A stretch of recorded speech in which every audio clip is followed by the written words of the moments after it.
ሰው እንዳይታዘብ ከፈለክ ያንድ ትልቅ ሰው ምክር ልንገርህ። አንድ ሰው እንደሰማህ እያወቅ በተከታታይ ከሁለት ጊዜ በላይ አትጥራው። መልስ ካልሰጠህ ምናልባት የሆነ እየሰራ ያለው ነገር ሊኖር ስሙት በደም ወይም በራሱ ምክንያት መልስ ሊሰጥ እንዳልፈለገ ይግባህ።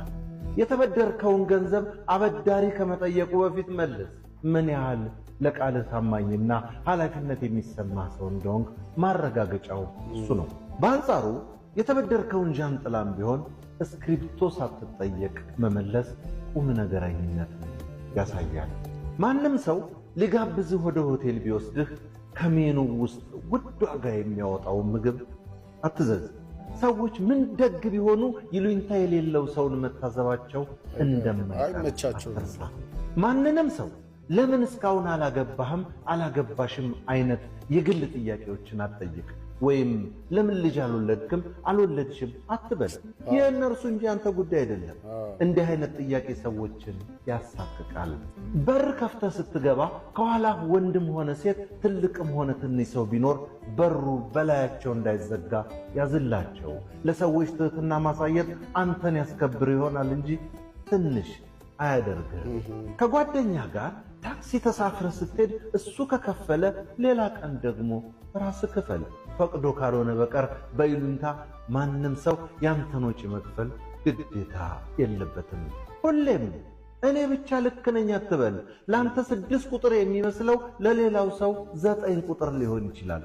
ትክክልነት ካለህበት አንጻር የሚታይ አንጻራዊነት ነው።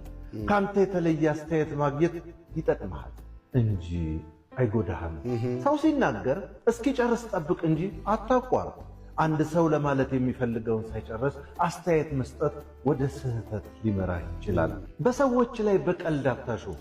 በተለይ ሹፈቱን ካልወደዱት ወዲያውኑ አቁም። እንዲህ ያለውን ነገር አለመድገም ለሰዎች ስሜት ምን ያህል እንደምትጠነቀቅ ማሳያ ነው።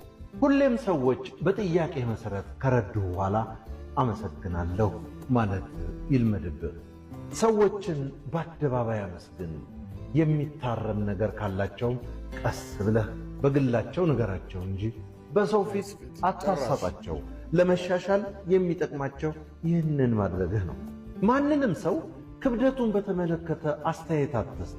ምናልባት ጥሩ ለብሶ ወይም ለብሳ ካየህ ዛሬ ዘንጠሃል ወይም በጣም ታምሪያለሽ ብቻ በል።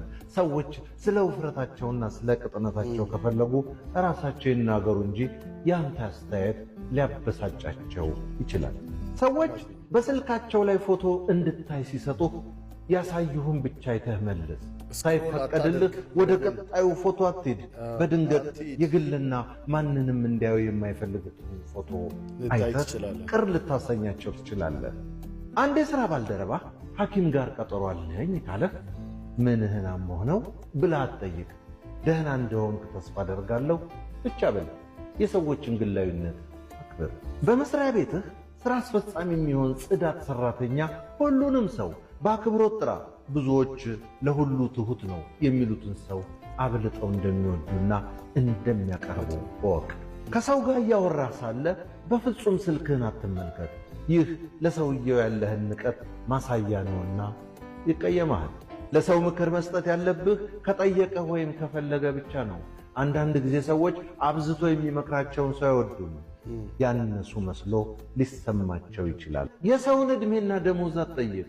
ራሱ ማውራት ካልፈለገ በቀር ሰው መናገር ከማይፈልጋቸው ነገሮች ዋናዎቹ እነዚህ ናቸው።